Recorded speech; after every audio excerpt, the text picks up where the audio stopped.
Not every community has enhanced 911, which automatically displays the exact address of the caller. Rescuers learn just how valuable that can be when a life is at stake and those in trouble can't tell dispatchers where they're calling from. It was around 10:58 p.m. on July 19th, 1990. 911 dispatcher Amy Weidenkopf was nearing the end of her shift at the police department. Emergency services. Emergency services.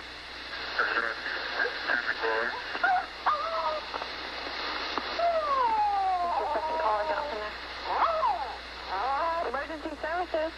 All I could hear was a dog barking, and I thought I heard a woman whimpering, and then I got disconnected real shortly after that. As soon as I started dialing back, the 911 rang again, and I picked it back up. Emergency services. It was the same address, and at that point, I knew something was going on. Hey, where do you want to head out to 105 Cruces? 105 Cruces? Los Cruces? This is the third 911 call I've had from this place, and it's an open line every time. And I can hear a dog barking. Hello? Police officer Randy Bias was sent to the scene. On the 911 calls of that nature where you have one or two hang-ups and then an open line, you have either a disturbance or a medical emergency. Affirmative. I said that an open line. I can hear mumbling, but basically all I can hear is a dog panting about right near the phone. Officer Bias arrived within 3 minutes. I like to get a visual on the house before I actually stop, so I drove past the house. It was all dark inside. Most of the blinds on the front of the house were closed, and the front porch light wasn't on.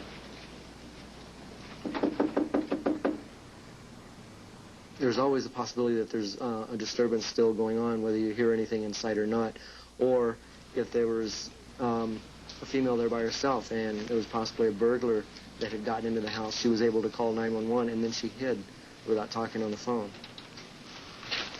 I went ahead and went to check the windows and to see if I could see anybody inside. A second officer, Rick DeMarco, who was already in the area, also responded to the call. The dispatcher was telling us that you could still hear the heavy breathing and the phone being moved. So you're always thinking that somebody's in there still trying to get to the phone to call for help.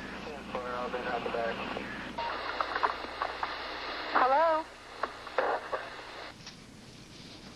After I came back around front and I checked with the neighbors, Officer DeMarco arrived. I got no noise inside whatsoever. I told him what I had found and what I believed could be possibly going on inside, and asked if he'd go around back with me and check the windows and doors once again and to look in to see if he could see anything that I had possibly missed. And as we came around the back side of the house, the curtains for the master bedroom are open.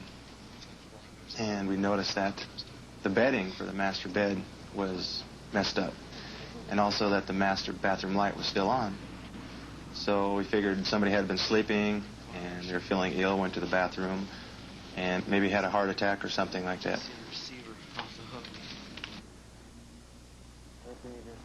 We'll get Sam one, what do you think? Yeah, we need to get in there. Before I heard some kind of mumbling that felt like somebody was struggling with the phone. Helen, they want you to respond. Because now they can't get a response to the door, and it sounded like somebody was struggling with the phone when they first called. He probably wants you to come over there and kick the door in.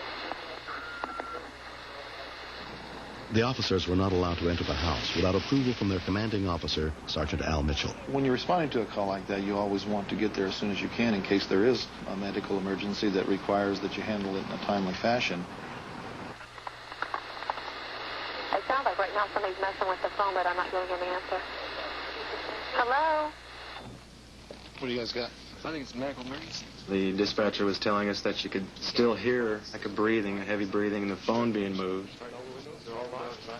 This would seem to be the easiest one out of all. It's not secure as the other ones.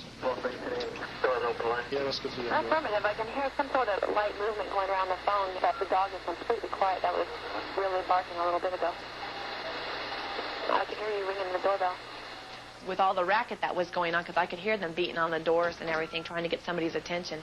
And all of a sudden the dog's quiet. That made me nervous because I thought somebody's in the house, you know, that doesn't belong there.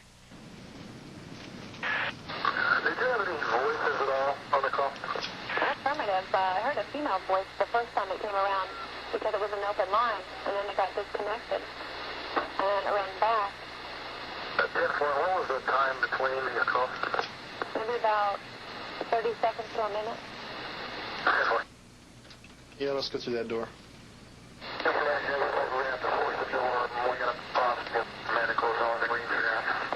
That's affirmative. It's like somebody's hand keeps knocking the phone. While I was trying to break down the door, there was always a sense that, you know, maybe it still is a setup. So you don't want to just break through the doors and fall inside, and because you'll be vulnerable to anybody who's standing there. You feel somewhat safe when you're outside, but once you kick the door open, you have to follow through it. The Ridgecrest Police Department, is there anybody in the house? They're opening it themselves. I was really scared for them. And I sort of panicked because I thought, I hope somebody gets on the air soon. Are you there?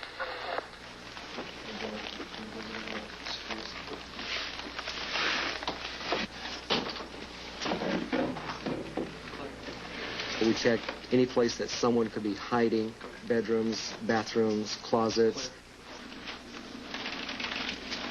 Clear. Clear. Clear. Clear.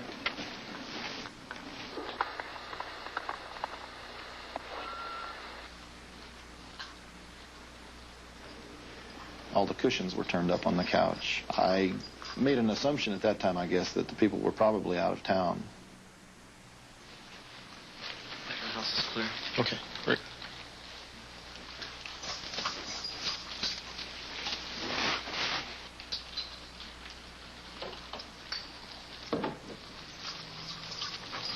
Hey, Randy. What we got here? Got the phone cord wrapped around him. I guess he dialed 911. Hi, Amy. Hi. I got to untangle his dog or he's going to choke to death. Are you serious? Is that why you said that? He's just about to choke to death. I got to get him out of this cord. I'm going to unplug your phone. Okay. Bye. When he told me what it was, you could tell he was laughing, and they thought it was really funny. And the fact that the dog had dialed 911 just made it even funnier. I wish I had a dog that smart. Oh, boy. We were unable to get the phone cord untangled in his hair and off his neck, so we had to cut the phone cord. Take a look at it. I think she's okay. Anywhere else? The dog didn't even have any serious marks on it, little redness. I don't see anything. It was tight, though. This is the first time in my 17 years that I've ever encountered an animal or a dog having done the 911 dialing himself. We probably walked next to the phone cord, pulled the phone off the counter, and in the struggle to get away, he wrapped the phone cord around his neck. So we're down looking at this dog, and we're trying to figure out how this dog dialed 911. And then we realized the phone had to be an automatic emergency dial, or the dog must have stepped on it. Maybe back to the 27th. Back to the 27th. Yeah. Well, we have to leave them a note because when they get home and see the door smashed, the phone cord cut. I gave Sergeant Mitchell one of my cards, and then he wrote a note to the residents stating why we broke in their front door and the circumstances leading up to it and what we found and why their phone cord was cut.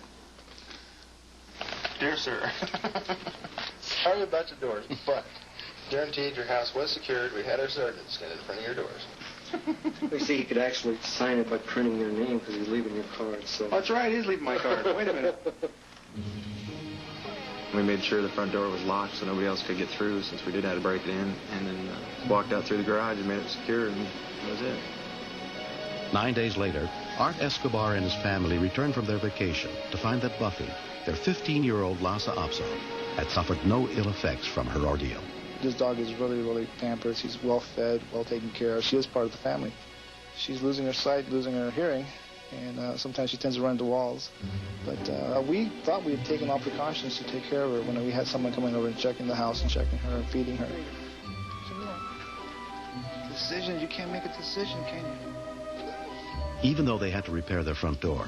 The Escobars are grateful to 911 and the Ridgecrest police officers who answered Buffy's desperate call for help. If they hadn't come in and rescued my dog, I would think that my dog would have choked to death. I think she's got her own little guardian angel watching over her. Any phone calls to make, Buffy?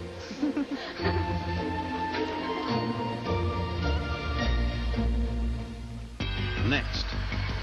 I was able to pull the maxi brake. It had slowed the truck down dramatically, but we're still going towards a tree.